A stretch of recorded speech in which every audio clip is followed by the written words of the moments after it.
all of you in the blessed name of our Lord Jesus.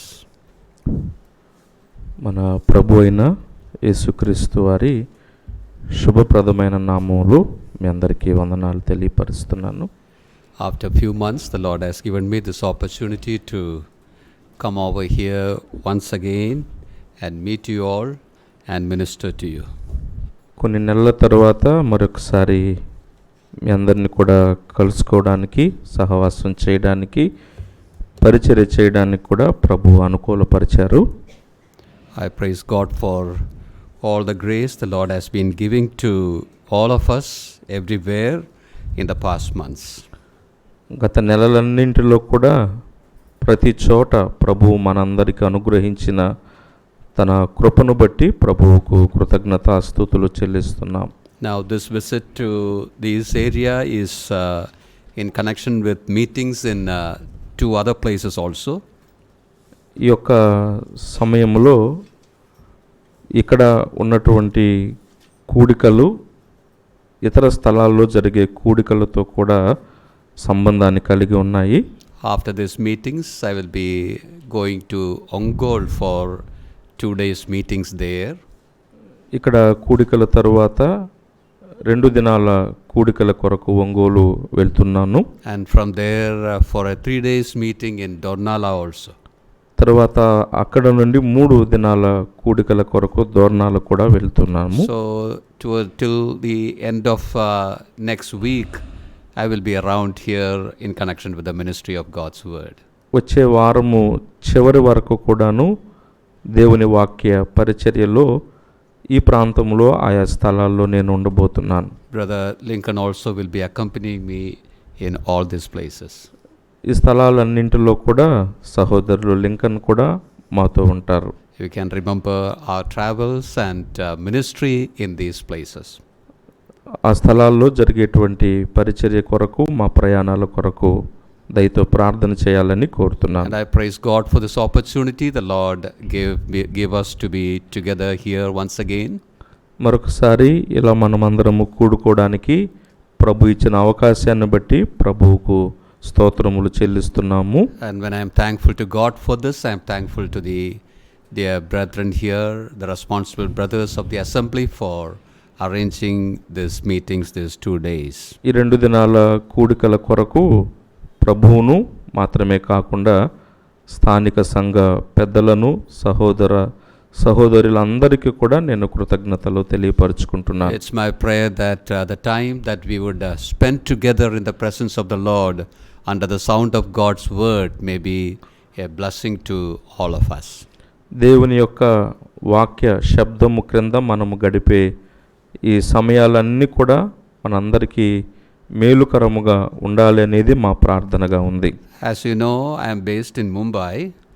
మీరు ఎరిగినట్లుగానే నేను ముంబైలో ఉంటాను. But as it was in the last visit also, I am coming from Kerala now. అయితే ఇంతకు ముందు వచ్చినప్పుడు కూడాను కేరళ నుండే నేను మీ మధ్యకి వచ్చాను. The reason for that is the last 2 years, I think more than 2 years now, I am mostly in Kerala. దాని కారణం మీరు ఎరిగే ఉంటారు. దాదాపు 2 సంవత్సరాలకు పైగా కాలం నుండే కేరళలో నేను ఉంటూ ఉన్నాను. We haven't shifted from Mumbai. Mumbai నుంచి పూర్తిగా వెళ్ళిపోలేదు. But we are just being in Kerala to be with our Amma for some time. అయితే మా తల్లితో కొంతకాలం ఉండేదాని కొరకు కేరళలో ఉంటూ ఉన్నాం. She is aged now.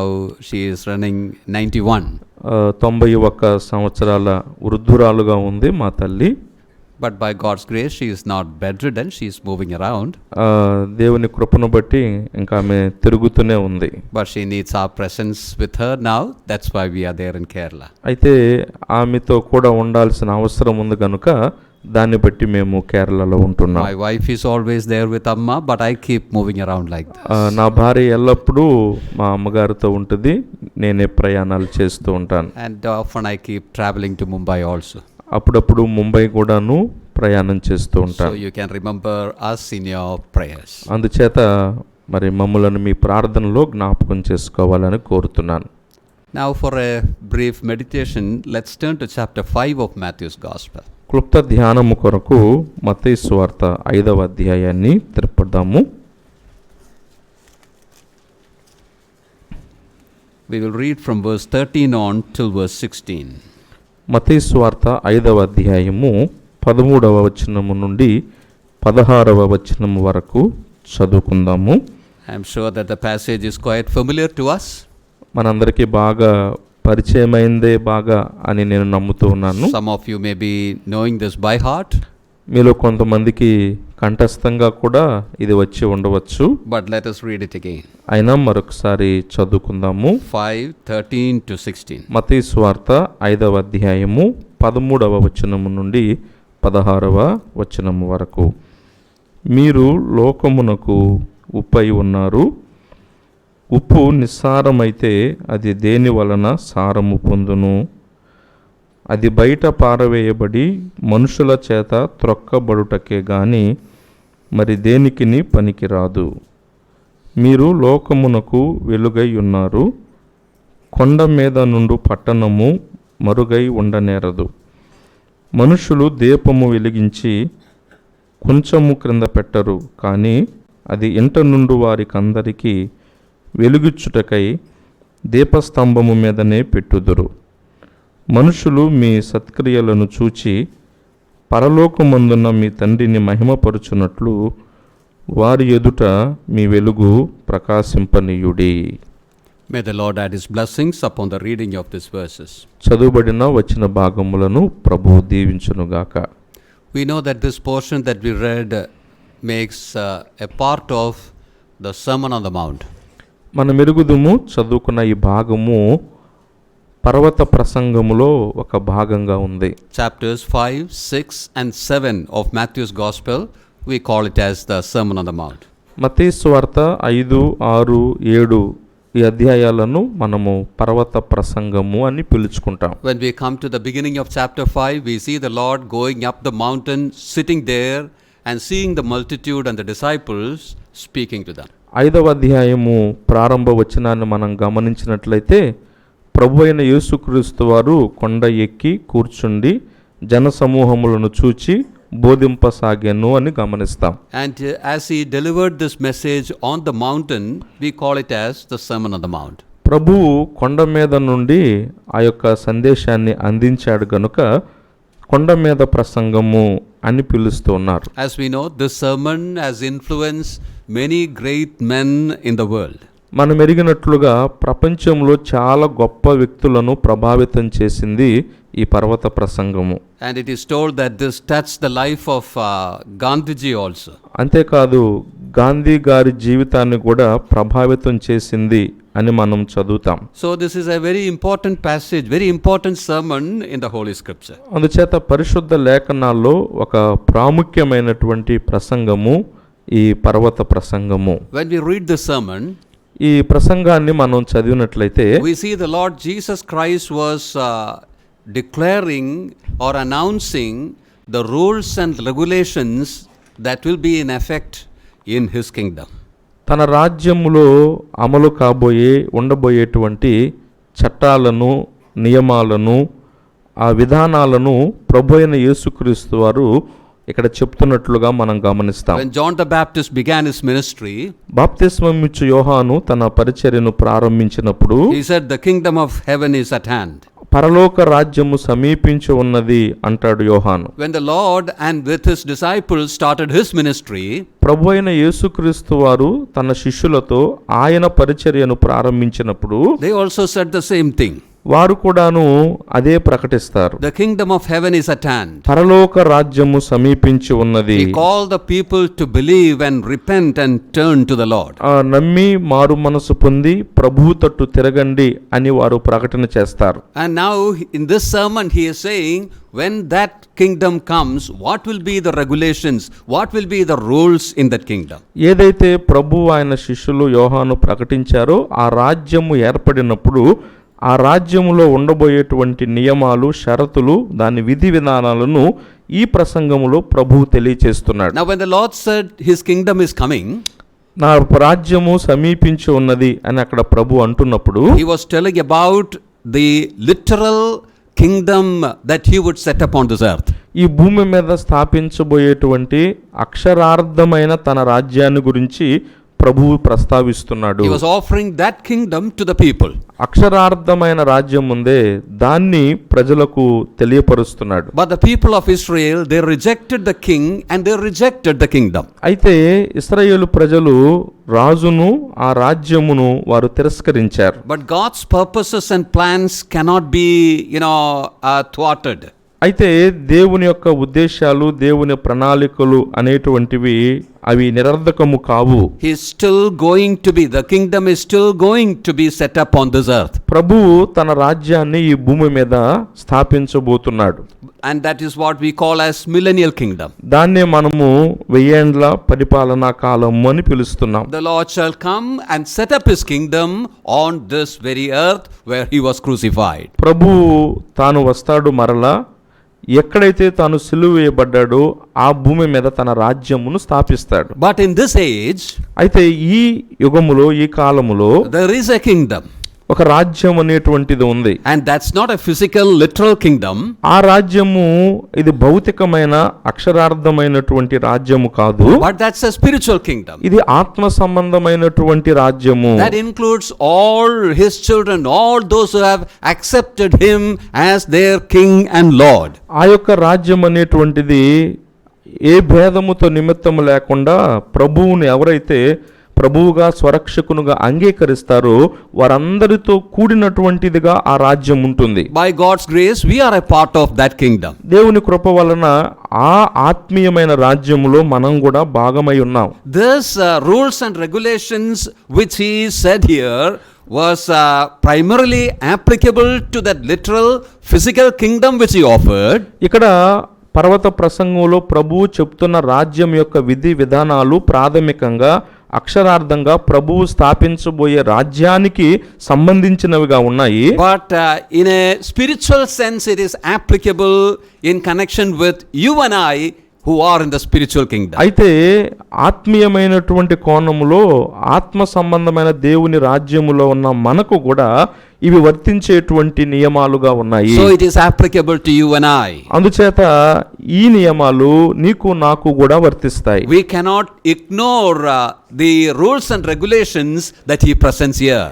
ఇక్కడ ప్రభువు చెప్పినటువంటి ఆ రాజ్య నియమ నిబంధన చట్టములను మనము పట్టించుకోకుండా ఉండకూడదు. Now when he declares this as a king, ఇక్కడ ప్రభువు మరి తనను ఒక రాజుగా ఆయన ప్రకటించుకుంటున్నప్పుడు we should remember that the Matthew's gospel presents Christ as the king. మత్తయి సువార్త ప్రభువును రాజుగా ప్రదర్శిస్తున్న సువార్త అని మనం గ్రహించాలి. We have 4 gospels. 4 సువార్తలు ఉన్నాయి మనకు. Sometimes we ask why 4 gospels? మనం అనుకుంటాం ఎందుకు 4 సువార్తలు అని. Why the life of Christ should be repeated 4 times? ఎందుకు ప్రభు వారి యొక్క జీవితము 4 సార్లు రాయబడింది అనుకుంటాం. If the writers have put it together as one gospel, then Bible would have been a little more slimmer, isn't it? రచయితలు అందరూ ఇవి కలిపి ఒకే సువార్తగా చేస్తే ఇంకొంచెం సన్నగా చిన్నగా బైబిల్ ఉండేది కదా అనుకోవచ్చు. For reading and for carrying it would have been easier, isn't it? చదువుకోవడానికి మోసుకెళ్ళడానికి ఇంకా తేలికయ్యేది కదా అనుకుంటాం. But these are not repetitions.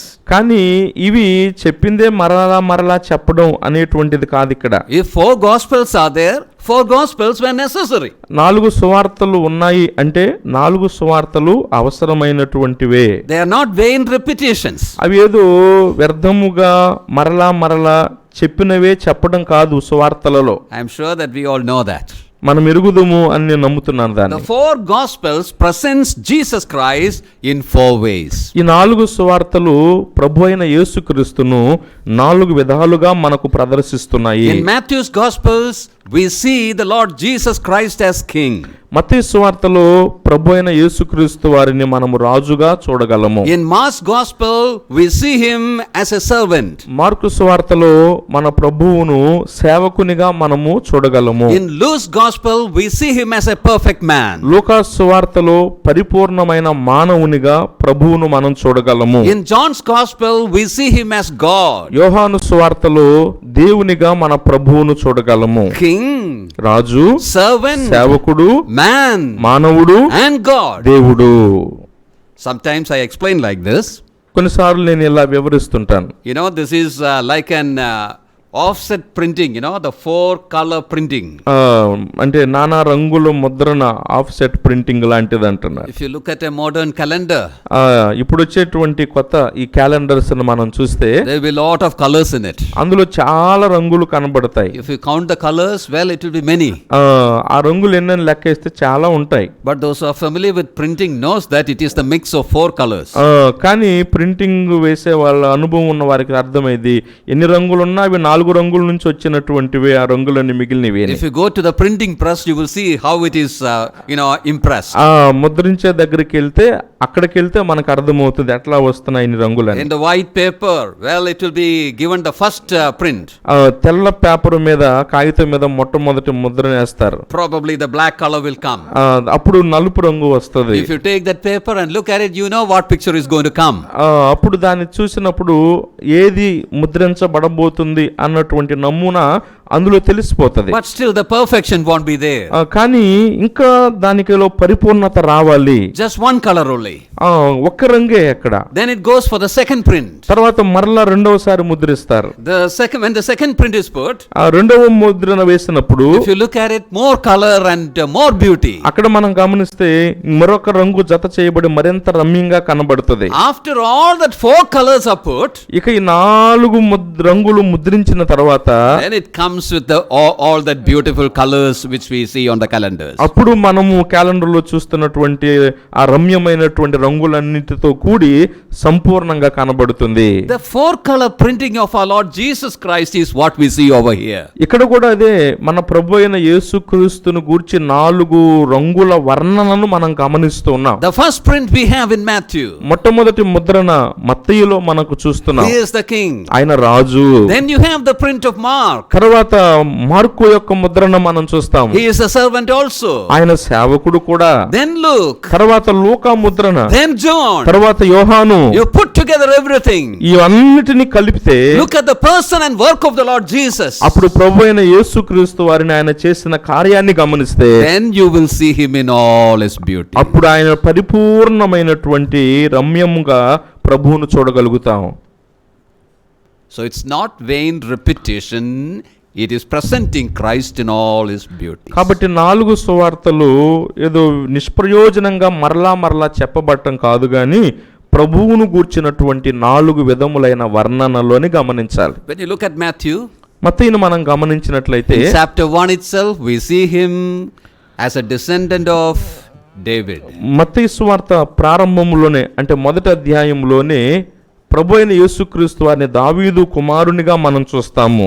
In chapter 2 we hear that question, where is he that's born as the king of the Jews? ఇక మత్తయి సువార్త 2వ అధ్యాయంలో యూదుల రాజుగా పుట్టినవాడు ఎక్కడ ఉన్నాడు అనే ప్రశ్నను మనం చూస్తాం. In chapter 3 we see the forerunner of the king, John the Baptist. 3వ అధ్యాయంలో రాజుకు ముందుగా పరిగెత్తేటువంటి బాప్తిస్మం ఇచ్చే యోహానును మనం చూస్తాం. In chapter 4 we see the test of the king, the tempter comes and test the Lord. 4వ అధ్యాయంలో శోధకుడు వచ్చినప్పుడు రాజు ఎదుర్కొన్న పరీక్షను మనం చూస్తాం. Then comes the sermon on the mount. తరువాత పర్వత ప్రసంగం వస్తుంది. Chapters 5, 6 and 7. 5, 6, 7 అధ్యాయాలు. There, as I said, the Lord is presenting the manifesto of his kingdom. అక్కడ ప్రభు తన రాజ్యం యొక్క నిబంధనలను నియమములను ప్రదర్శిస్తున్నాడు. Now when you look at that sermon itself, మనము ఆ ప్రసంగాన్ని గమనించినట్లయితే till verse 9, 9వ వచనము వరకు కూడా through that 7 beatitudes, ఆ యొక్క 7 ధన్యతలను కూడా the Lord described his citizens. ప్రభువు మరి పౌరులను ఉద్దేశించి ఆయన చెప్తున్నాడు. His description of that citizens. ఆ యొక్క పట్టణ పౌరులను గూర్చినటువంటి వర్ణన చెప్తున్నాడు. In 10 to 12, 10వ వచనం నుంచి 12వ వచనం వరకు he told about the experience of his citizens. ఆ పౌరుల యొక్క అనుభవాలు చెప్తున్నాడు. Then when you come to 13 to 16, తర్వాత 13 నుంచి 16 వరకు వచ్చినప్పుడు the portion that we read just now, ఇప్పుడే మనం చదువుకున్నటువంటి భాగము, there we see the influence of the citizens. ఆ పౌరుల యొక్క ప్రభావము, how they have to influence the society. ఎలాగు వారు సమాజాన్ని ప్రభావితం చేయాలి. To explain that, దాన్ని వివరించడానికి he uses 2 metaphors. ప్రభువు రెండు అలంకారములను ఉపయోగించాడు. Metaphors for the citizens.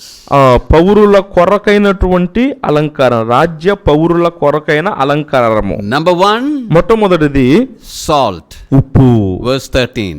13వ వచనంలో. And number 2, రెండవది light. వెలుగు, Verse 14. 14వ It వచనము. is explained in verses 14 to 16. అదే 14 నుండి 16 వరకు వివరించబడింది. Apart from this two metaphors, ఈ రెండు అలంకారములకు కాకుండా there is one more metaphor that he uses for his citizens. తన యొక్క పౌరుల కొరకు, రాజ్య పౌరుల కొరకు మరొక అలంకారాన్ని కూడా ప్రభు ఉపయోగించాడు. That is, towards the end of the sermon we see that. అది ఈ పర్వత ప్రసంగం యొక్క ముగింపులో మనం చూస్తాం. And that is the builders. అదేంటి? కట్టువానిని గూర్చి, నిర్మాణకుని గూర్చిన ఉపమానం. In the parable of the two builders we see that. ఇద్దరు నిర్మాణకులను గూర్చినటువంటి అలంకారము. There are many other metaphors also which the Lord is using. ఇంకా అనేక రకాలైనటువంటి అలంకారాలను ప్రభు ఉపయోగించారు. But these three are specifically for the citizens of his kingdom. కానీ ఈ మూడు అలంకారాలు ప్రత్యేకించి తన రాజ్యములో ఉన్న పౌరులను గూర్చినటువంటి అలంకారాలుగా ఉన్నాయి. Salt, ఉప్పు, light, వెలుగు, builders. నిర్మాణకులు. If you look at the first one, మొట్టమొదటి దాన్ని మనం గమనిస్తే, that is the salt. ఉప్పు మొట్టమొదటి. That speaks about the character of the citizens. ఉప్పు అనేటువంటిది మరి ఆ పౌరుల యొక్క వ్యక్తిత్వాన్ని లేక స్వభావాన్ని చూపిస్తుంది. And when you look at that second one, that is light. రెండవది వెలుగు. ఆ అలంకారాన్ని మనం గమనించినప్పుడు That speaks about the conduct of the citizens. ఆ యొక్క పౌరుల యొక్క ప్రవర్తనను చూపిస్తుంది. And when you come to the third one, మూడవ అలంకారాన్ని మనం గమనించినప్పుడు, that is the builders. అది నిర్మాణకుడు గూర్చిన ఉపమానము. There we see the commitment of the citizens. అక్కడ ఆ పౌరుల యొక్క సమర్పణ మనం చూస్తాము. Number 1, మొట్టమొదటిది character. ఉప్పులో స్వభావము. Number 2, రెండవది conduct. వెలుగులో ప్రవర్తన. Number 3, మూడవది commitment. నిర్మాణకునిలో సమర్పణ, అంకిత భావం. I hope it is easy to remember. ఇప్పుడు గుర్తుపెట్టుకోవడానికి చాలా సులభంగా ఉందనుకుంటున్నాను. Character, స్వభావము, conduct, ప్రవర్తన, commitment. సమర్పణ. I am told that I have 3 sessions here. మాకు 3 వర్తమానాలు ఉంటాయని చెప్పారు మాకు. And in these 3 sessions, we will be dwelling upon these 3 things. ఈ 3 తరగతుల్లో కూడా ఈ విషయాల మీద మనము నిలువబోతున్నాం. Today we will be seeing the character of his citizens. ఈ దినము మనము మరి ఆ యొక్క లక్షణము, ఆ పౌరుని యొక్క లక్షణము చూడబోతున్నాం. Or how our character ought to be. లేక మరొక విధంగా మన ఎలాంటి లక్షణాలు మనలో ఉండాలి. There are many things that we can say about it. దాని గురించి చెప్పుకోవడానికి అనేకమైన విషయాలు ఉన్నాయి. There are many passages which we can refer to. అనేక లేఖన భాగాలు కూడా మనం చూడవచ్చు. But we won't go widely like that. కానీ అంత విస్తృతంగా మనం వెళ్ళడం లేదు. We will confine ourselves to this metaphor which the Lord used. ఇక్కడ ప్రభువు ఉపయోగించిన అలంకారం ఉందే, దానికే పరిమితమై ధ్యానం చేద్దాం. And from that itself we will see some of the lessons that are essential for each one of us. ఆ అలంకారములో నుండే మన ప్రతి ఒక్కొక్కరికి అవసరమైనటువంటి ఆత్మీయ పాఠాలు తీసుకుందాం. It's my prayer that whatever we consider this evening and tomorrow will be a blessing to each one of us. ఈ రోజు రేపు మనం చేయబోయే ధ్యానాలు మనలో ప్రతి ఒక్కరికి కూడా దీవెనకరంగా ఉండాలనేది మా ప్రార్థన. There is one thing we have to remember. మరొక విషయాన్ని మనం జ్ఞాపకం పెట్టుకోవాలి. We are people who keep on hearing the word of God. మనము ఎప్పుడూ దేవుని వాక్యాన్ని వింటూ ఉండేటువంటి ప్రజలమే. But there is a problem with us. కానీ మనతో ఇబ్బంది ఉంది. As we keep on hearing, a kind of familiarity has brought a kind of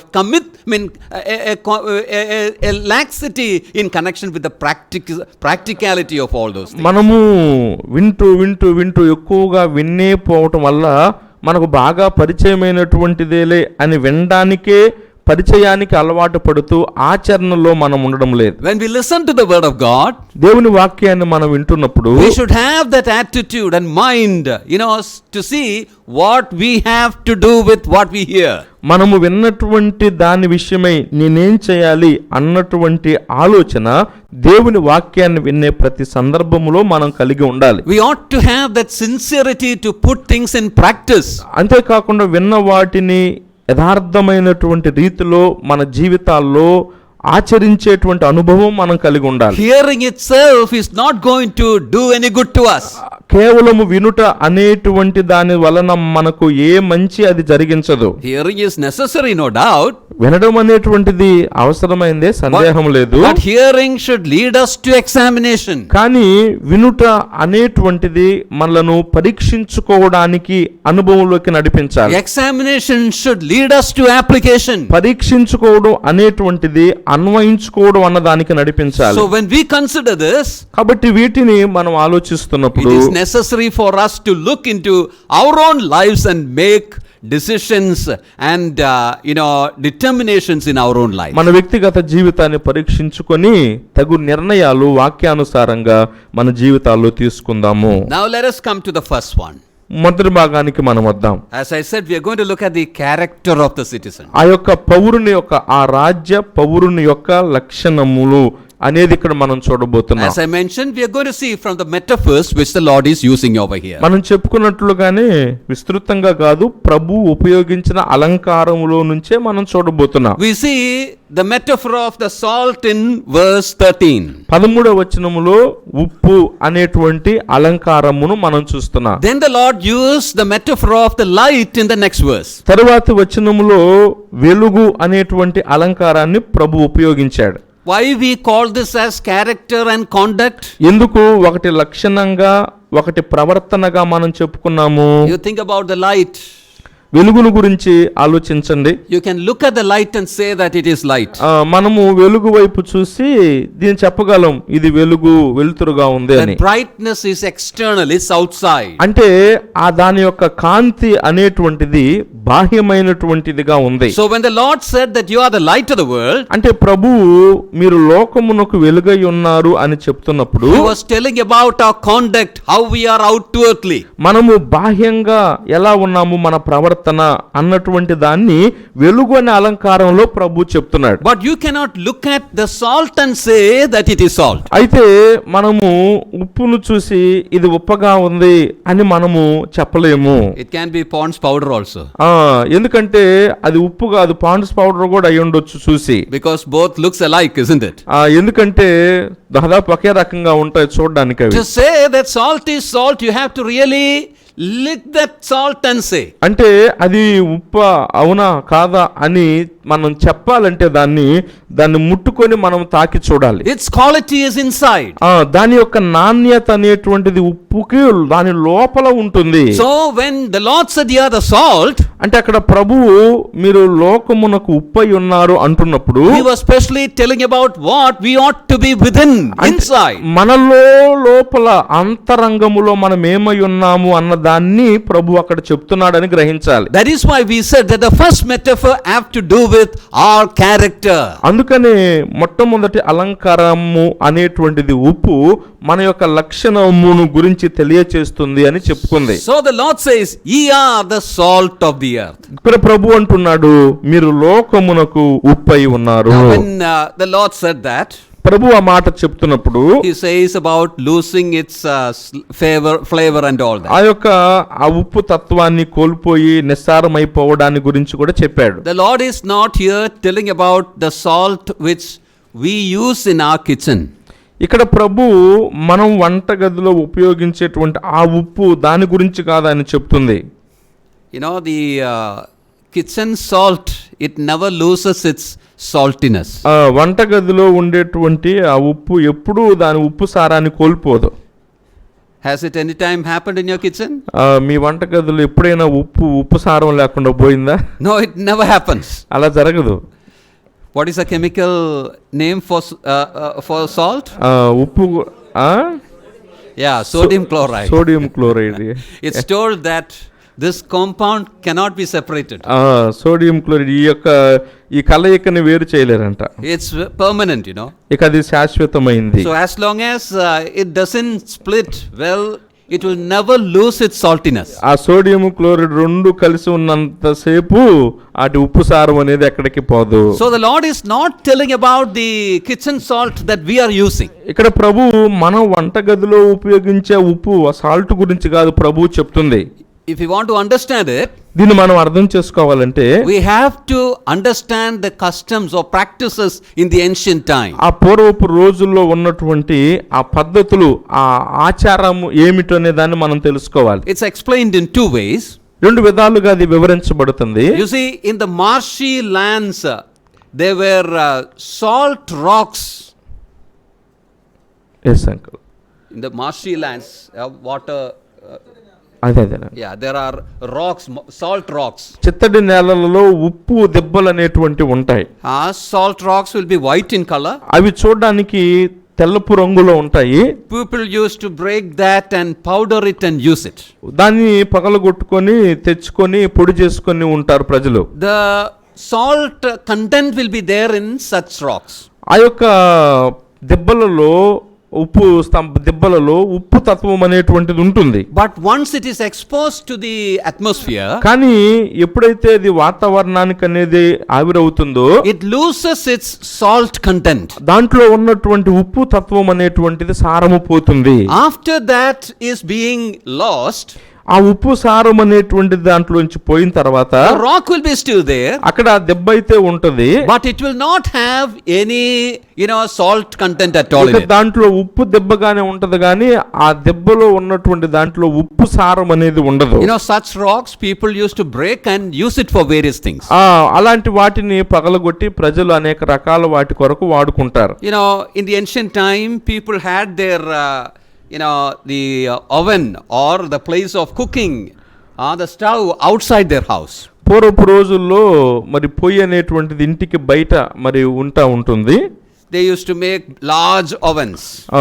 పెద్దగా పొయ్యిలు చేసుకుంటా ఉంటారు. It's told that it will have 2 layers of bricks. రెండు పొరలతోటి మరి ఇటుకలు పెట్టి కట్టుకుంటారు. And in between these 2 layers of bricks, ఈ రెండు పొరల మధ్యలో they used to powder this salt rocks and spread in between. ఈ దెబ్బలో నుంచి ముడి ఉప్పు తీసుకొచ్చి ఈ రెండు రాళ్ళ మధ్యలో వాటిని వేస్తారు, వరుసల మధ్యలో. The reason for that is this. దానికి కారణం ఏంటంటే salt is a bad conductor. It will not conduct the heat of the oven outside. ఎందుకంటే ఈ యొక్క పొయ్యిలో ఉన్నటువంటి మంటని అది బయటికి పోనీయకుండా నిరోధించేటువంటి తత్వము ఈ ఉప్పుకు ఉంది. The heat will be within that stove itself. అట్లా రెండు రాళ్ళ మధ్యలో ఉప్పు వేయటం వల్ల మంట అనేటువంటిది పొయ్యి లోపలే మండుతూ ఉంటుంది. But after many months of use like that, అయితే అట్లా చాలా నెలలు ఉపయోగించిన తర్వాత because of that heat, this line of salt will lose its saltiness. చాలా నెలల తర్వాత ఏమైందంటే ఈ రెండు రాళ్ల మధ్యలో ఉంచబడినటువంటి ఉప్పు ఆ సారం అనేటువంటిది కోల్పోతుంది. Then what the owner does is this. అప్పుడు ఆ యజమానులు ఏం చేస్తారు, once in a while, ఎప్పుడన్నా ఒకసారి he removes one layer of that brick, ఒక రాయి వరుసను తీసివేసి throughout that line of salt, దాని కింద ఉన్నటువంటి ఆ ఉప్పు పొర అనేటువంటి దాన్ని తీసివేసి and they will put new one there.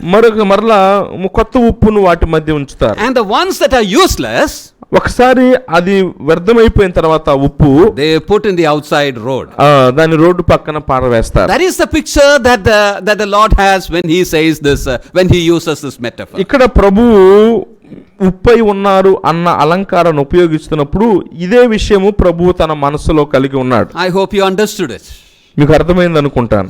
Ye are the salt of the earth. మీరు లోకమునకు ఉప్పై ఉన్నారు. In this verse 13, ఈ యొక్క 13వ వచనంలో when he is using this metaphor, ఈ యొక్క అలంకారాన్ని ప్రభువు ఉపయోగిస్తున్నప్పుడు there are 2 reminders which the Lord was giving to the people who were listening him. తన యొక్క మాటలు వింటున్నటువంటి వారికి 2 విషయాలను అక్కడ ప్రభు గుర్తు చేస్తున్నాడు. Number 1 is the reminder of their duties. మొట్టమొదటిది వారి యొక్క విధులను గుర్తు చేస్తూ ఉన్నాడు. And number 2 is the reminder of the danger. రెండవది అపాయాన్ని కూడా గుర్తు చేస్తూ ఉన్నాడు. Look at the duties. విధులను మనం గమనించండి. The Lord said, you are the salt of the earth. ప్రభు అంటున్నాడు మీరు లోకమునకు ఉప్పై ఉన్నారు. Now when the Lord said that, ప్రభువు ఈ మాట చెప్తున్నప్పుడు he was telling them what they should be in this earth or in the society in which they were living. తాము నివసిస్తున్నటువంటి ఈ భూమి మీద లేక ఈ సమాజములో వారు ఏమై ఉండాలి అన్నదాన్ని ప్రభు ఇక్కడ చెప్తున్నాడు. You should act like the salt in this earth. మీరు ఈ భూమి మీద ఉప్పులాగా మీరు ఉండాలి, పని చేయాలి. When we come to the scriptures, లేఖనాలను మనం గమనించినట్లయితే we understand that there are many functions for salt.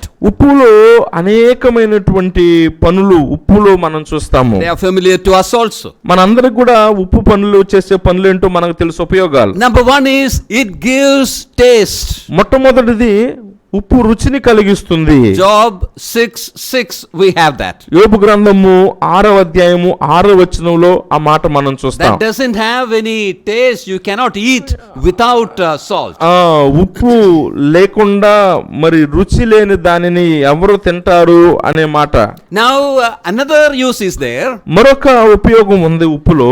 It preserves things. ఇది పదార్థాలను భద్రపరిచేటువంటి గుణం ఉంది. When you come to Numbers 18:19, మనము సంఖ్యాకాండము 18వ అధ్యాయము 19వ వచనంలో మనం గమనిస్తే, and in 2 Chronicles chapter 13 and verse 5, దినవృత్తాంతములు 2వ గ్రంథం 13వ అధ్యాయము 5వ వచనాన్ని మనం చూస్తే, we see the mention of the covenant of salt. అక్కడ ఉప్పు నిబంధన అనే ప్రస్తావన చేయబడ్డాన్ని మనం చూస్తాం. We don't have to read it, we know it all. మనం చదవాల్సిన అవసరం లేదు, మనకు బాగా తెలుసు. Covenants were called as covenant of salt.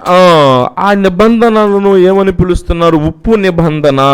When it's called as the covenant is called as covenant of salt, అంటే ఆ నిబంధన అనేటువంటిది ఉప్పు నిబంధన అని పిలువబడుతున్నప్పుడు there the preserving character of the salt is implied. అంటే అక్కడ భద్రపరిచేటువంటి కాపాడేటువంటి ఉప్పు యొక్క గుణం అనేది అక్కడ వర్తిస్తుంది. Just as the salt preserves things, ఎలాగైతే ఉప్పు అనేటువంటిది పదార్థాలను నిల్వ చేస్తుందో భద్రపరుస్తుందో, we are going to keep this covenant. అట్లాగే మనం కూడా ఈ నిబంధనను కాపాడుకుందాము. We will preserve it. ఈ యొక్క నిబంధనను We will భద్రపరుచుకుందాము. not break it. మనము ఈ నిబంధనను ఉల్లంఘించకుండా ఉందాము. That's why it's called as the covenant of salt. అందుకనే అది ఉప్పు నిబంధన అని పిలువబడింది. So there we see the preserving character of salt. కాబట్టి అక్కడ భద్రపరిచేటువంటి గుణము ఉప్పులో మనం చూస్తున్నాం. When we come to Ezekiel 16 and verse 4, యెహెజ్కేలు గ్రంథము 16వ అధ్యాయము 4వ వచనంలోకి మనం వస్తే, there the prophet is telling about another use of the salt. అక్కడ ప్రవక్త ఉప్పులో ఉన్నటువంటి మరొక ఉపయోగాన్ని అక్కడ జ్ఞాపకం చేస్తూ ఉన్నాడు. When children are born, పిల్లలు పుట్టినప్పుడు it's told that in the ancient time they were cleansed with salt. ఆ పూర్వపు రోజుల్లో మరి ఉప్పుతోటి పిల్లల్ని శుభ్రం చేస్తారు. So it has the cleansing effect also. అంటే ఉప్పులో శుభ్రపరిచేటువంటి గుణం అనేటువంటిది కూడా ఉంది. When we come to 2 Kings chapter 2, 2వ రాజుల గ్రంథము 2వ అధ్యాయములోకి మనం వచ్చినప్పుడు, there in verse 20 we see another effect of the salt. 20వ వచనములో ఉప్పు యొక్క మరొక ప్రభావాన్ని మనం చూస్తాము. There Elisha comes to Jericho, Elisha యెరికోకు వచ్చాడు. and when he came there, the sons of the prophet came with a complaint. అక్కడ ఆ యెరికోకు వచ్చినప్పుడు ప్రవక్తలో శిష్యులు ఒక ఫిర్యాదు తీసుకొని వచ్చారు. This place is good, ఈ స్థలము మంచిదే, but the water is not good. కానీ ఇక్కడున్న నీళ్లు మంచివి కాదు. Land is barren because of that. దాన్ని బట్టి ఈ భూమి ఫలింపు లేకుండా ఉంది. What did he do? అప్పుడు ఏం చేశాడు? He asked for salt. ఉప్పు తెమ్మన్నాడు. Salt in a vessel. ఒక పాత్రలో ఉప్పు తీసుకురమ్మన్నాడు. And he put it in the origin of the waters. ఆ యొక్క నీళ్లకు మూలం ఏదైందో అక్కడ ఆ ఉప్పును కలిపాడు. The water was healed. అప్పుడు ఆ నీళ్లు అనేటువంటివి బాగుపడ్డాయి. Barrenness of the land was healed. అప్పుడు దేశం యొక్క ఎండిపోయినటువంటి ఆ స్థితి అనేది మారిపోయింది. So we see that the salt has the healing effect also. అంటే అర్థమైంది, బాగు చేసేటువంటి గుణం అనేటువంటిది ఉప్పులో ఉంది.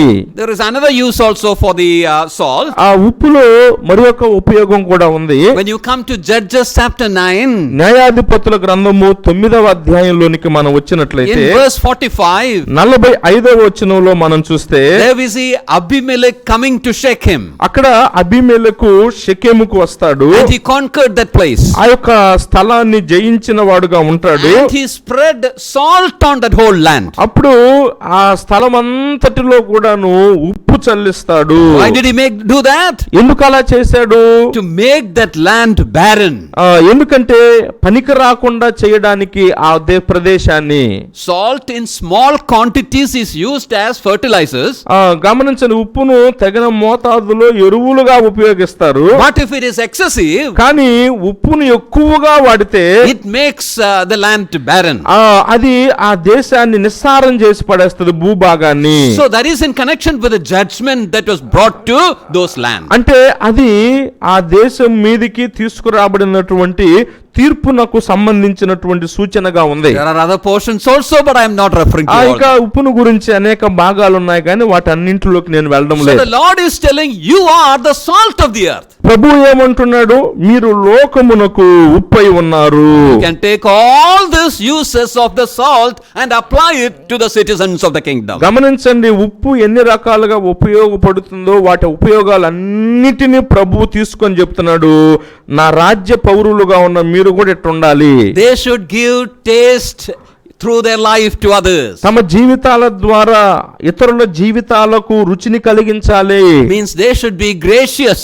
అంటే దయగలిగిన కృపగలిగిన వారుగా ఉండాలి. And just like that preserving quality, well, we ought to have faithfulness in our life. ఏ విధంగా ఉప్పు కాపాడే భద్రపరిచే గుణం ఉందో అలాగే మన జీవితాల్లో కూడా నమ్మకత్వాన్ని మనం కలిగి ఉండాలి. Just as it cleanses, we should have cleanliness or holiness in our life. అలాగే ఏ విధంగా ఉప్పు శుభ్రపరిచే గుణం ఉందో అలాగే మనలో కూడా పరిశుద్ధత అనేటువంటిది మనం పవిత్రత కలిగి ఉండాలి. Just as it heals, we ought to have that living effect upon others. ఏ విధంగా అయితే ఉప్పులో బాగు చేసేటువంటి గుణం ఉందో అనేకుల జీవిత విధానాల మీద ప్రభావం చూపేవారుగా మనం ఉండాలి. Just as it was used for inflicting judgment upon the land, we ought to bring through our witnessing life the message of judgment also to the people. ఏ విధంగా అయితే ఉప్పులో తీర్పును గూర్చినటువంటి వర్తమానం ఉందో అలాగే మన జీవితాలలో మనలను మనము ప్రభావిత పరుచుకుంటూ తీర్పును గూర్చి ప్రకటించేటువంటి వారంగా కూడా మనం ఉండాలి. Gracious, అది కృపాసహితముగా ఉంది, faithful, నమ్మకత్వముగా ఉంది, holy, పరిశుద్ధంగా ఉంది, living, సజీవంగా ఉంది, witnessing, సాక్షిగా ఉంది. all these are implied in that metaphor. You are the salt of the earth. ఇవన్నీ కూడా మీరు లోకమునకు ఉప్పై ఉన్నారన్న అలంకారంలో ప్రభు నిక్షిప్తం చేశాడు.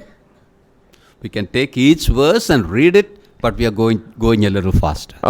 మనము ఒక్కొక్క వచనాన్ని తీసుకొని పదాన్ని ధ్యానించడం లేదు, కొద్దిగా ముందుకు వెళ్తున్నాం త్వరగా. But I hope you remember all the 5 things that I said just now. కానీ ఇప్పుడు నేను చెప్పిన 5 సంగతులు మీకు జ్ఞాపకం ఉన్నాయి అనుకుంటున్నాను. Let me try it. What are the 5 things I said now?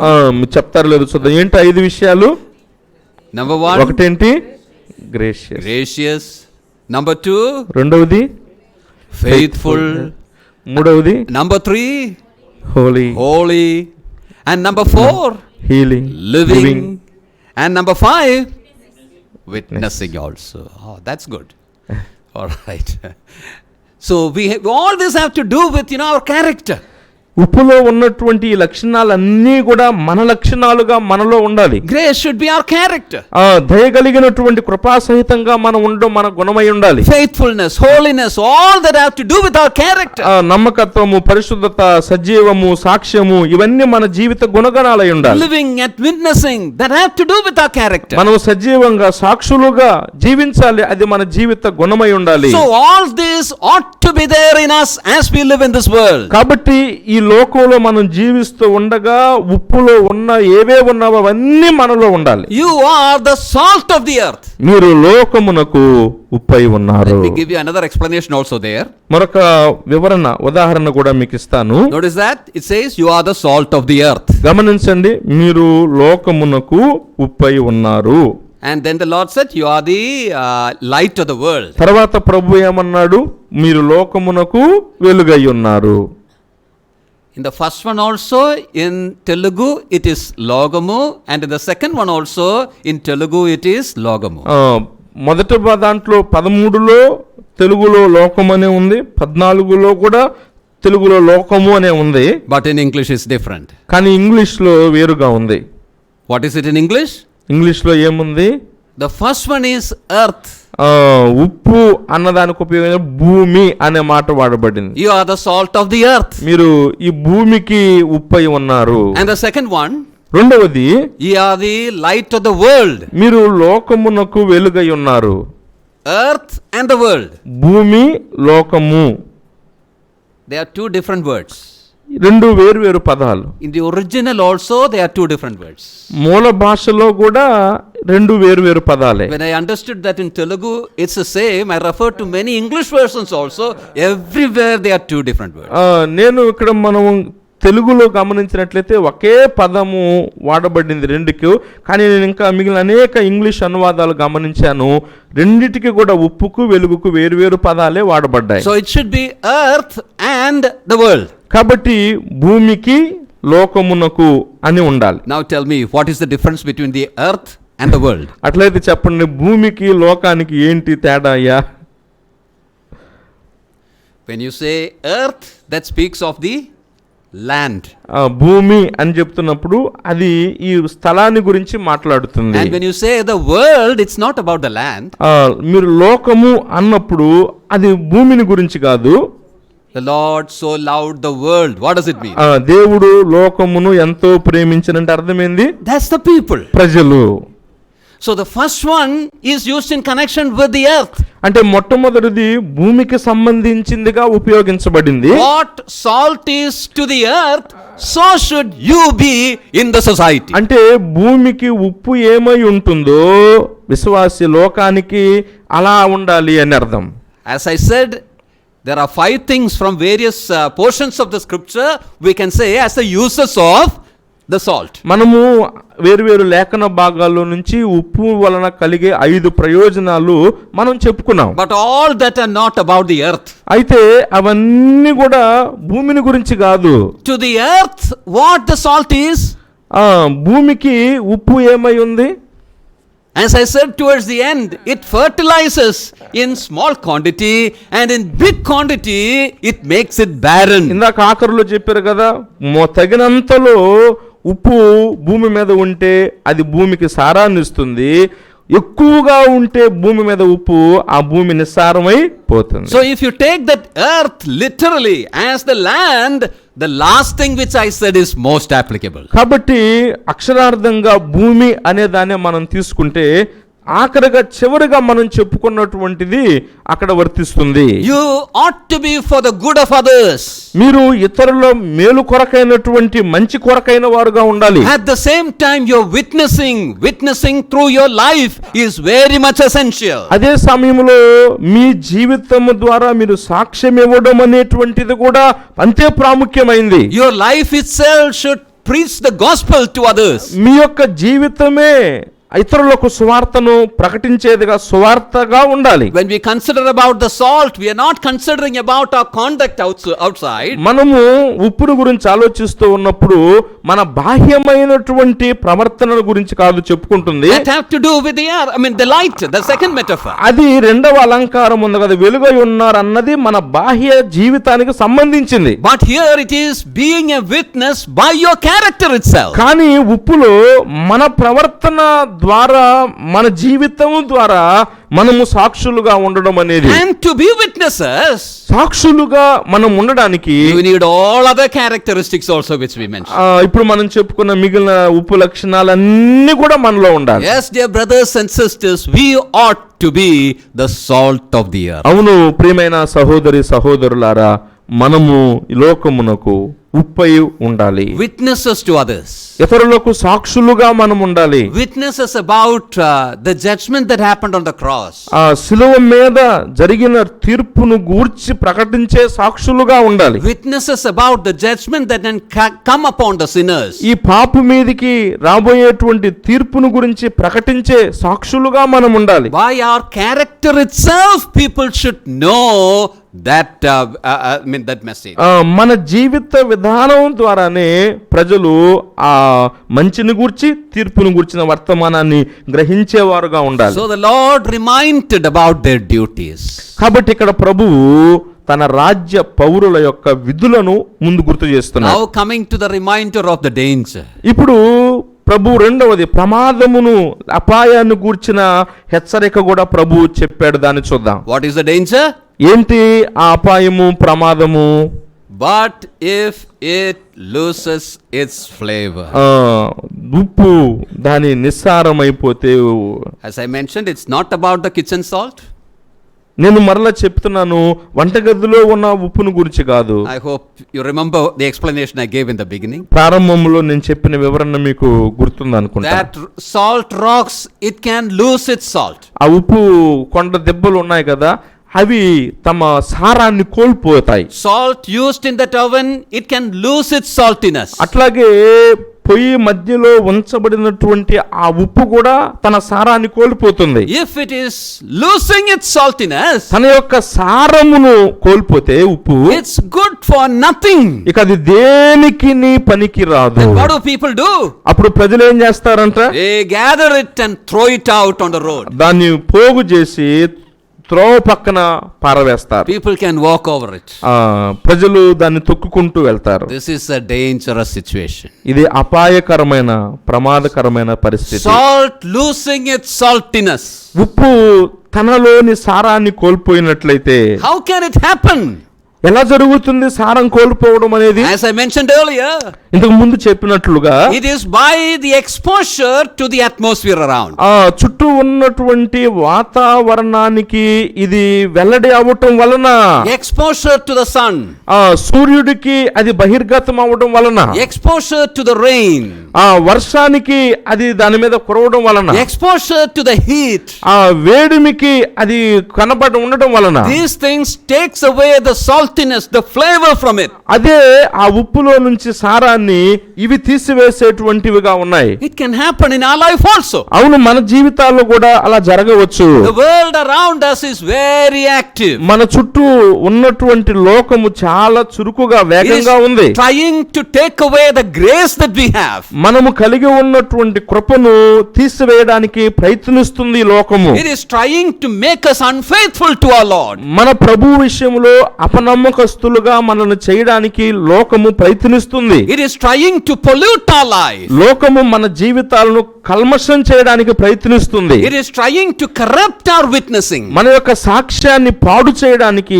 లోకము ప్రయత్నిస్తుంది. We need to be very careful in our relationship to the society, to the world around us. అందుచేత మన చుట్టూ ఉన్న సమాజము లోకముతో మన సంబంధాల విషయంలో ఎంతో జాగ్రత్త కలిగి ఉండాలి. If we lose our saltiness, మన యొక్క ఆ ఉప్పు సారాన్ని కోల్పోయినట్లయితే, the Lord is telling it's good for nothing. ప్రభువు చెప్తున్నాడు దేనికి పనికిరాదు అది. What a description, isn't it? అది ఏ విధమైన వర్ణనో చూడండి. Good for nothing. దేనికి పనికిరాదు.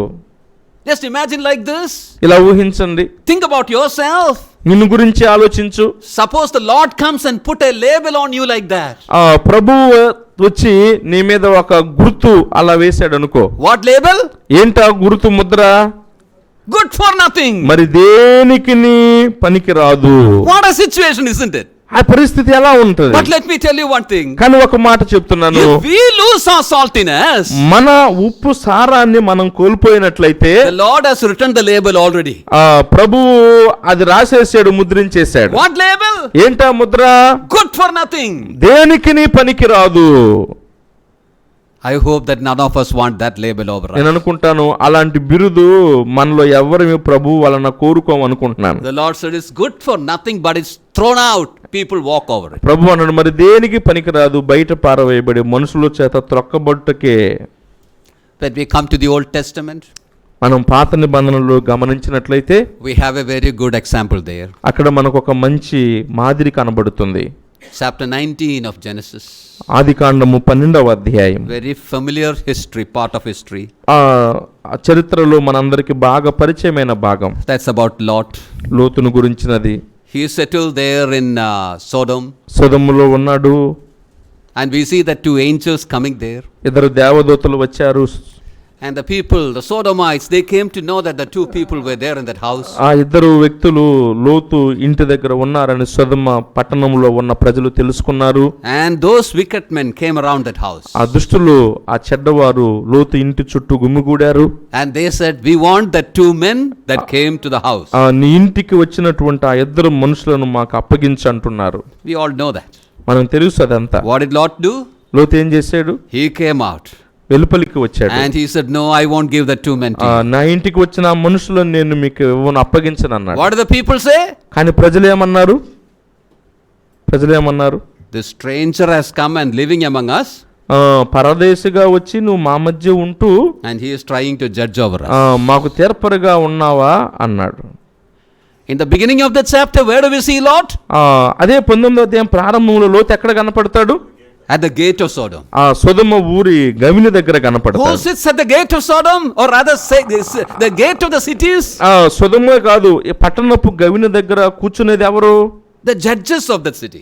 ఆ పట్టణ పెద్దలు, న్యాయాధిపతులు కూర్చుంటారు. So it looks like he was a judge or a very important person there in the society. గమనించితే ఆ సమాజంలో, ఆ సొదొమ పట్టణంలో లోతు ఒక పెద్దగా ప్రఖ్యాతి చెందినవాడుగా కనబడుతున్నాడు. Now these people are telling, ఇప్పుడు ఈ ప్రజలు అంటున్నారు, a stranger has come. నువ్వు పరవాసిగా వచ్చావు. He is living among us. మా ఊరికి వచ్చావు, మా ఊర్లో ఉంటున్నావు. He is now trying to become our judge. ఇప్పుడు మన మీద తీర్పరిగా ఉండాలని చూడుతున్నాడు. Keeping that in our mind, దీన్ని ఇలా మనసులో ఉంచండి. come to chapter 23. 23వ అధ్యాయం ఆదికాండంలోకి రండి. అక్కడ మనం ఏం చూస్తాం? The death of Sarah. Sarah యొక్క మరణాన్ని మనం చూస్తాం. You can read those portions afterwards. తర్వాత ఆ భాగాన్ని మీరు చదువుకోండి. As they are portions we study even in our Sunday school. I am not reading it. అవి మనం సండే స్కూల్లోనే తెలుసుకున్నటువంటివి కనుక నేను మరలా వాటిని చదవడం లేదు. And Abraham comes there. Abraham అక్కడికి వస్తాడు. After the time of grieving, mourning and all that. దుఃఖము, రోదించడము అయిపోయిన తర్వాత the body should be buried. ఆమె దేహము మరి సమాధి చేయబడాలి. The local people and all have come. అక్కడ ఉన్నటువంటి స్థానిక ప్రజలందరూ కూడా వస్తారు. He stood up among them. వారి మధ్య Abraham నిలవబడతాడు. What did he say? ఏమంటున్నారు? I am a stranger among you. నేను మీ మధ్య పరవాసిగా ఉన్నాను. I don't have a place to bury my dear one. నా ప్రియమైన భార్యను సమాధి చేయడానికి నాకు స్థలము లేదు. Give me a place. నాకు ఒక స్థలం ఇవ్వండి. I will pay and buy it. నేను వెల ఇచ్చి దాన్ని కొనుక్కుంటాను మీ దగ్గర నుంచి. He wanted a burial place. సమాధి స్థలము కావాలని అడుగుతున్నాడు Abraham. What do the people say? ప్రజలు ఏమంటున్నారు?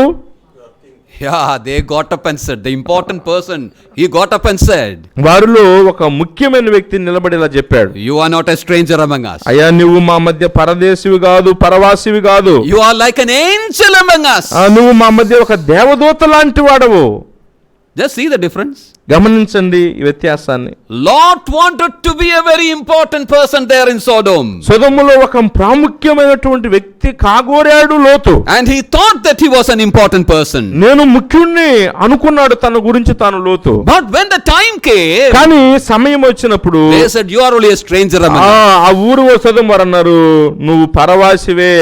They were actually throwing him out and stamping over him according to what we are considering now. మనం ఇప్పుడు ఆలోచించుకున్న ఈ అలంకార భాషను మనం గమనిస్తే తీసి బయట పారవేశారు లోతున వారు. What about Abraham? కానీ అబ్రహాము సంగతి ఏంటి? He kept the separation. ఆ అబ్రహాము తన ప్రత్యేకతను కాపాడుకున్నాడు. He understood that he was a stranger in the world. ఈ లోకములో తాను పరదేశిని, పరవాసిని గ్రహించాడు. He lived in tents.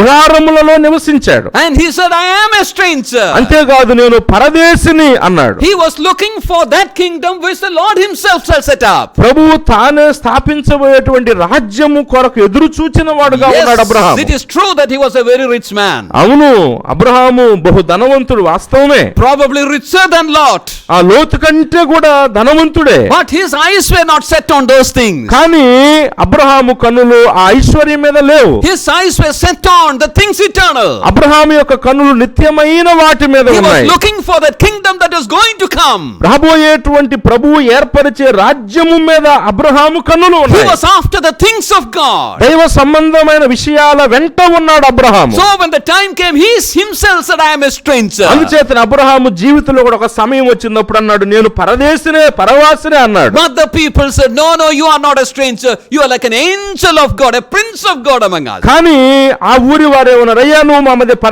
పరవాసిగా దేవదూతవి, మా మధ్య ఘనమైన మహారాజు అన్నారు. One exposed to the things of the world, ఒకడు లోక సంబంధమైన విషయాలలో ఆవిరైపోయాడు, lost his saltiness. తన యొక్క సారాన్ని కోల్పోయాడు. People trod over him. ప్రజలు బయట పారవేశారు. And the other one కానీ మరొక వ్యక్తిని, kept the separation.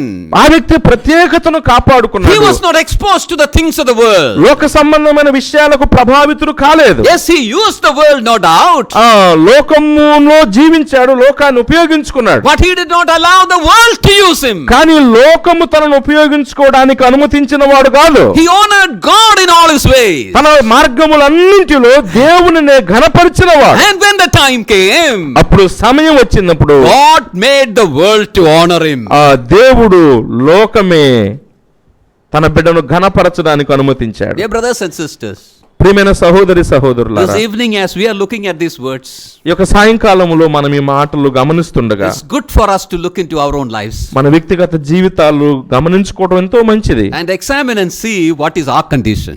మన పరిస్థితి ఏంటో చూచి పరీక్షించుకోవడం మంచిది. Have we lost our saltiness? మన ఉప్పు సారాన్ని కోల్పోయిన వారంగా ఉన్నామా? Maybe some saltiness is still there, but is it, losing? ఏదో కొద్ది వందలే సారము, కానీ సారము కోల్పోతున్నావా? Deal with your life. Deal with your life. నీ జీవితంతో వ్యవహరించుకో. Make things straight. పరిస్థితులను విషయాలను సరిచేసుకో. Let me tell you one thing. ఒక విషయం చెప్తాను. When he says throwing out, stamping and all that, బయట పారవేయబట్టము, తొక్కివేయడము అనేది మనం చెప్పుకుంటున్నప్పుడు, it's not about salvation. అది రక్షణను గురించి కాదు. If you are really saved, నువ్వు నిజంగా రక్షించబడితే you are saved forever. నువ్వు నిత్యమునకు రక్షించబడ్డావు. It's not about salvation. అది రక్షణకు సంబంధించింది కాదు. It is about losing that place of utility. ఆ యొక్క ప్రయోజనకరమైనటువంటి స్థానమును కోల్పోవడము అనేటువంటిది. The Lord has placed you in the society to be the salt of the earth. ప్రభువు సమాజానికి ఉప్పుగా ఉండడం కొరకు సమాజం మధ్య నిన్నుంచాడు. But if you lose that saltiness, అయితే నీవు ఆ ఉప్పు సారాన్ని కోల్పోయినట్లయితే, you lose that utility in the society. ప్రభువు నిన్ను ఏ ప్రయోజనం కొరకు ఉంచాడో అది నిష్ప్రయోజనం అవుతున్నట్టు నీలో. That's the danger that the Lord mentioned here. ప్రభువు చెప్తున్న ప్రమాదం అదే ఇక్కడ. It can happen individually. అది వ్యక్తిగతంగా వ్యక్తుల్లో జరగవచ్చు. It can happen collectively also. సమిష్టిగా కూడా జరగవచ్చు. When you read the epistles, పత్రికలు మనం చదివితే we see about this happening individually. వ్యక్తుల జీవితాల్లో వ్యక్తిగతంగా ఈ అనుభవం జరగడం చూస్తాం. For example, when you come to 1 Corinthians 11:30, ఉదాహరణకు కొరింథీయులకు రాసిన మొదటి పత్రిక 11వ అధ్యాయము 30వ వచనాన్ని మనం చూస్తే, Paul there was telling about the Lord's Supper.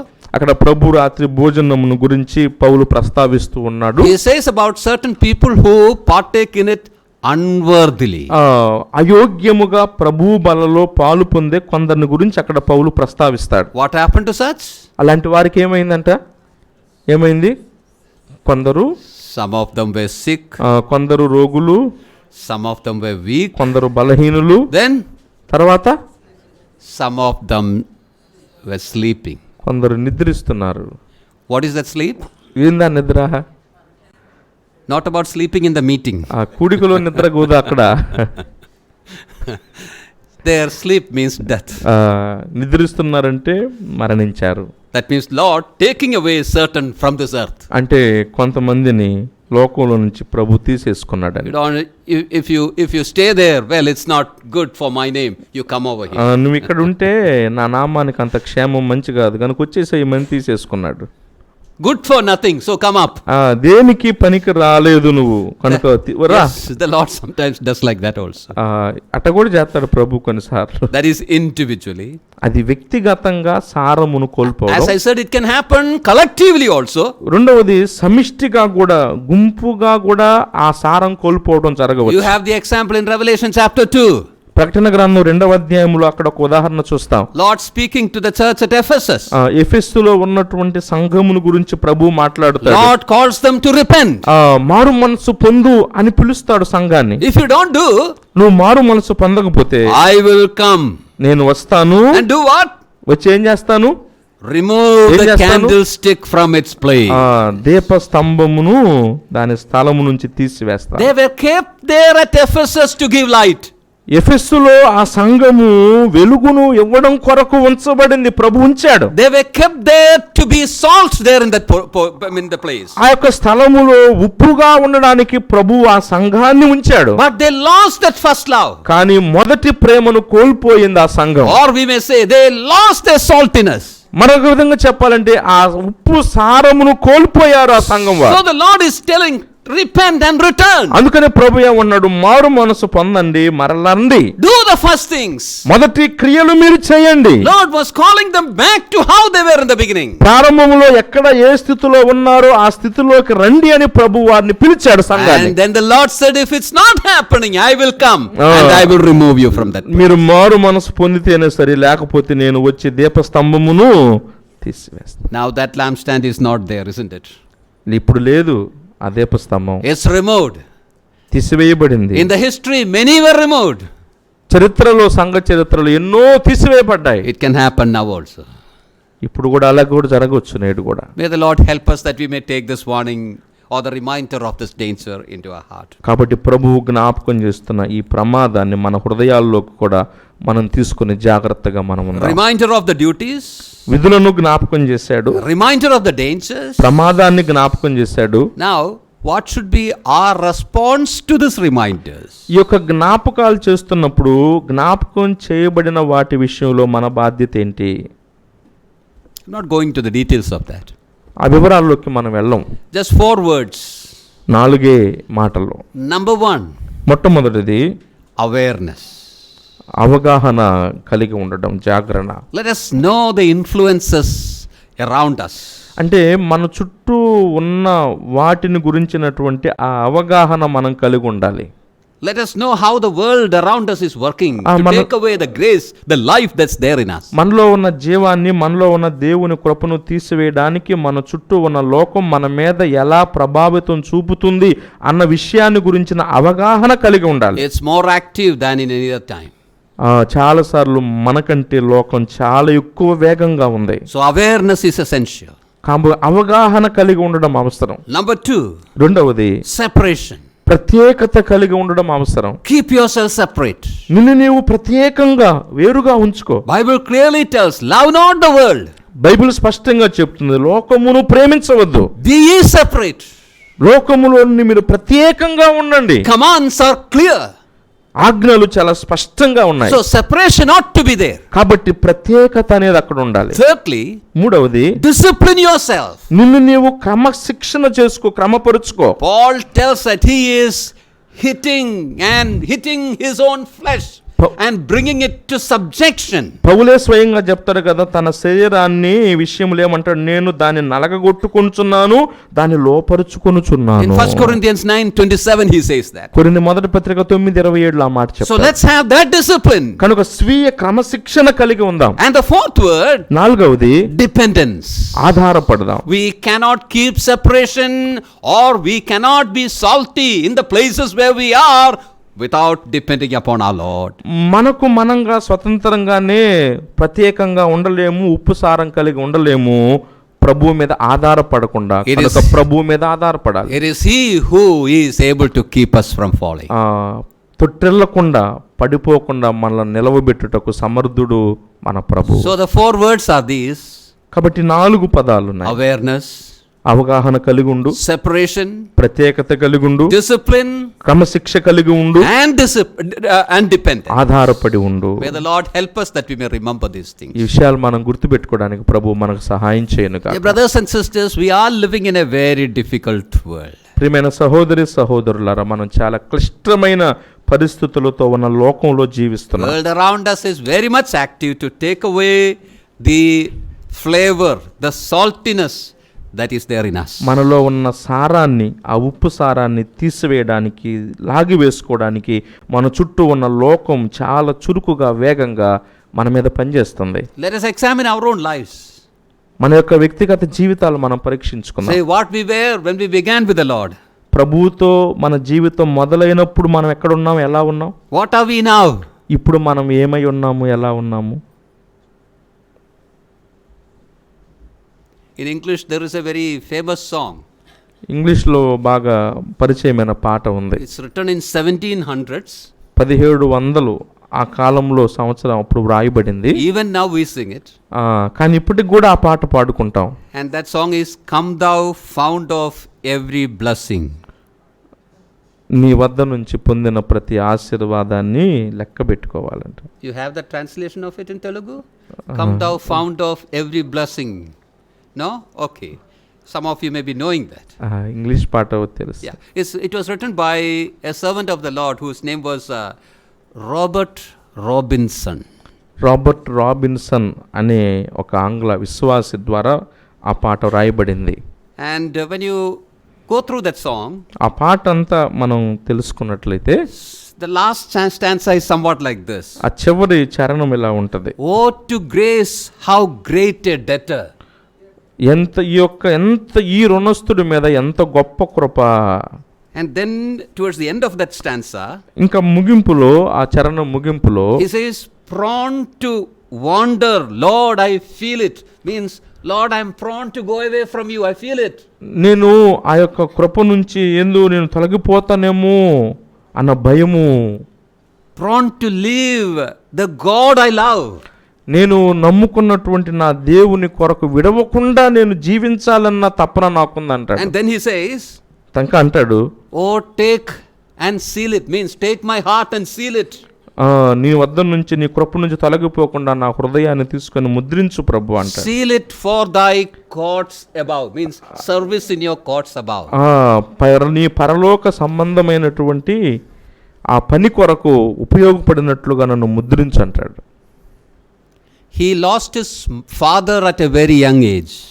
చాలా చిన్న వయసులో తన తండ్రిని కోల్పోయాడు. He was his mother's only son. తల్లికి ఒక్కడే కుమారుడు. And he had to look after his mother. తల్లిని కూడా తానే చూసుకోవాలి. So from a very young age he started working. చాలా చిన్న వయసు నుంచే పని చేయడం మొదలు పెట్టాడు. Doing some labor here and there. ఏదో కూలి పనిలాగా అక్కడెక్కడ చేస్తూ వచ్చాడు. And as he got responsibility even when he was small, చిన్న వయసులోనే అతని మీద బాధ్యతలు అనేవి ఉండడం వలన he became very matured even when he was small. చిన్న వయసులోనే చాలా పరిణతి కూడా చెందాడు, పరిపక్వత చెందాడు. He used to read a lot. బాగా చదివేవాడు ఎక్కువగా. Thus he gained lot of knowledge. అలా అందువల్ల ఎక్కువ జ్ఞానాన్ని సంపాదించుకున్నాడు. He heard a preacher preaching the gospel. ఒక సువార్థికుడు, ప్రసంగికుడు వాక్యాన్ని చెప్పడాన్ని, సువార్త చెప్తాను విన్నాడు. As a young man he received the Lord Jesus into his life. ఆ చిన్నవాడుగానే ప్రభు అయిన యేసుక్రీస్తును తన హృదయంలోకి స్వీకరించాడు, చేర్చుకున్నాడు. Then he started studying the things of God. తర్వాత దైవ సంబంధమైన విషయాలు చదవడం మొదలు పెట్టాడు. When he was a young man he became knowledgeable in the things of God also. యవనస్తుడుగా ఉండగానే దైవ సంబంధమైన విషయాలు, మంచి జ్ఞానాన్ని సంపాదించుకున్నాడు. He gave up all his work. తన పనులన్నిటిని కూడా వదిలిపెట్టేశాడు. He became a servant of the Lord. Prabhu సేవకుడయ్యాడు. And in UK and in States, in America, he became a very influential, servant of the Lord. యూకేలో, అమెరికాలో ఒక ప్రభావవంతమైనటువంటి దేవుని దాసుడుగా ఆయన అయ్యాడు. That means when he was young itself. అంటే చిన్న వయసులోనే. After few years, కొన్ని సంవత్సరాల తర్వాత, he had a backsliding in his life. తన జీవితంలో పడిపోయిన స్థితి. He was traveling in a train. ఒక రైల్లో ప్రయాణం చేస్తున్నాడు. When he was backslidden, when he was in that stage, he was traveling in a train. అంటే వెనకబడిపోయిన స్థితిలో ఉన్నాడు, ఆ విశ్వాసంలో పడిపోయి ఆ స్థితిలో ఉన్నప్పుడు రైల్లో ప్రయాణం చేస్తున్నాడు. Just near to him a woman was traveling, a lady was traveling. ఆయన దగ్గర పక్కనే ఒక స్త్రీ, ఆమె కూడా ప్రయాణం చేస్తుంది రైల్లో. It was a long journey. దూర ప్రయాణము. That lady opened a book. ఆ స్త్రీ ఒక పుస్తకాన్ని తెరిచింది. And it was a hymn book. అది ఒక పాటల పుస్తకం. And she started reading one hymn. ఒక పాట చదువుకోవటం మొదలు పెట్టింది ఆమె. It was in the train, so she was slowly reading it. రైల్లో కాబట్టి నెమ్మదిగా చిన్నగా చదువుకుంటుంది. Robert Robinson is sitting next to her. ఈ రాబర్ట్ రాబిన్సన్ ఆమె పక్కనే కూర్చొని ఉన్నాడు. And she was filled with joy. ఆమె ఆ పాట పాడుకుంటూ సంతోషంతో ఆనందంతో నిండుకొని And పోయింది. she was praising God. ఆమె దేవుణ్ణి స్తుతించుకుంటుంది. And she wanted to share the joy with somebody sitting next to అందుచేత her. తనలో కలిగిన సంతోషం ఆనందాన్ని పక్కన కూర్చున్న వాళ్ళతో ఎవరితోనైనా పంచుకోవాలనిపించింది ఆమెకు. And she showed that song to Robinson sitting next. అప్పుడు ఆమె తన పక్కనే కూర్చున్న రాబిన్సన్కు ఆ పాటను చూపించింది. And it was a song which he wrote. ఆ పాట ఎవరు రాసిందంట? That is the same song which I mentioned. ఆ పాట రాసింది ఆయనే. That shocked him ఆయన ఆశ్చర్యానికి because he was in a backslidden stage. ఎందుకు పడిపోయిన స్థితిలో ఉన్నాడు అప్పుడు తను. He was not with the Lord then. ప్రభువుతో లేడు. And he just took away his eyes from it. దాని నుంచి కళ్ళు పక్కకు తిప్పుకున్నాడంట. She again showed, see this. మళ్ళీ చెబుతుంది, చూడయ్యా ఇది చూడండి సార్. See this lines. ఈ వరుస చూడు, ఈ వరుస చూడు అంటుంది. He did not have any feelings at it at all. అసలు ఏ విధమైనటువంటి భావోద్రేకము అనుభూతి లేదు ఆయనలో. When she continued to tell that, అట్లా చూడయ్యా ఇది ఒకసారి గమనించిన చెప్తా అడుగుతుంటే he said like this. ఆయన ఇలా చెప్పాడు, I wrote that when I was young. నేను యవనస్తుడుగా ఉన్నప్పుడు నేనే దాన్ని రాశాను. If I got that same spiritual height back now, I would have given up the whole world for that. నేను మరలా తిరిగి ఆ ఆత్మీయమైనటువంటి స్థితికి నేను రాగలిగితే నేను లోకమంతటిని విడిచిపెడతానన్నాడు. We don't know what happened to him. History says nothing about it. తర్వాత ఆయన జీవితంలో ఏమైందో చరిత్ర దాని గురించి ఏం చెప్పలేదు. But why am I telling this? కానీ ఎందుకు ఈ మాట చెప్తున్నాను నేను? Even to people who have given to such heights, gone to such heights, from that height the world can pull them down. గమనించండి, ఆత్మీయ జీవితంలో ఉన్నత అత్యున్నత శిఖరాలలో అంత ఎత్తులో ఉన్న వారిని సైతము లోకము ఆకర్షించి పడద్రోయగలిగింది. Then how much careful we ought to be. మరి మనం ఎంత జాగ్రత్తగా ఉండాలి? When we were small, we used to play snake and ladder. మనము అదేంటి పాము నిచ్చిన ఆట ఆడుకుంటా ఉంటాం చిన్నపిల్లలుగా ఉన్నప్పుడు. You do it now also? No. ఇప్పుడు కూడా ఆడుకుంటున్నారా? Is there snake and ladder? When you go to the snake's head, then పాము కాటు అక్కడికి వెళ్ళంగానే కాటు అయితే ఎక్కడికి రావాలి? Spiritual life also sometimes the serpent swallows us. పాము నిచ్చినలాగా మన ఆత్మీయ జీవితాన్ని కూడా సర్పము కొన్నిసార్లు మింగేసి కిందకి లాగుతుంది. Dear brothers and sisters, let's be careful. ప్రియమైన సహోదరులారా, జాగ్రత్త కలిగి ఉందాం. If we have fallen in some area, ఏదైనా కొన్ని విషయాల్లో మనం పడిపోయిన స్థితిలో ఉంటే, maybe in our love to the Lord, ప్రభువును ప్రేమించే విషయంలో కాబోలు, faithfulness to God's people, దేవుని ప్రజల మధ్య నమ్మకత్వాన్ని చూపించే విషయంలో కాబోలు, faithfulness in the ministry, పరిచర్య నమ్మకంగా చేసే విషయంలో కావచ్చు, faithfulness in relationships, సంబంధాలలో నమ్మకత్వం కలిగి ఉండే విషయం కావచ్చు, nurturing some hidden sins in life, రహస్యమైనటువంటి పాపాలను మనం పెంపొందించుకునే పరిస్థితుల్లో ఉండవచ్చు, losing the character within, మన లోపల అంతర వ్యక్తిగతమైనటువంటి భక్తిని కోల్పోతున్న స్థితిలో మనం ఉండవచ్చు. May the Lord help us that these thoughts that we shared this evening may encourage us to rise up and do what we ought to do. అయితే వాటన్నిటిని విడిచిపెట్టి ఈ సాయంకాలం మనం విన్నటువంటి తలంపులు మరలా నిలిచి ప్రభువు మనల్ని ఎందుకు ఉంచాడో లోకంలో వాటిని చేయగలిగే స్థితిలోకి మనం రావాలి. Let us not be what? Good for nothing. మరి దేనికి పనికిరాని వారంగా మనము ఉండకుండా ఉందాము. Let us keep that flavor, that saltiness. ఆ ఉప్పు సారాన్ని ఎల్లప్పుడూ మనలో కలిగి ఉందాము. Because you are the salt of the earth. ఎందుకంటే మీరు లోకమునకు, the Lord has placed us in the society where we are as its salt. ఉప్పుగా ఉండడానికే ప్రభువు ఈ లోకములో తన చిత్తానుసారమైన చోట మనలను ఉంచాడు ఈ సమాజంలో. May the Lord help us that we may know this responsibility and through our character influence the people around. కాబట్టి లోకంలో ప్రభు మనల్ని ఎందుకు ఉంచాడో ఆ బాధ్యత మనం గుర్తెరిగి మన యొక్క ప్రవర్తన ద్వారా, యోగ్యత ద్వారా ఆ పనిని, విధిని నెరవేరుద్దాం. May the Lord bless these words into our lives. ప్రభు తలంపులు మనందరి మేలు కొరకు దీవించుగాక.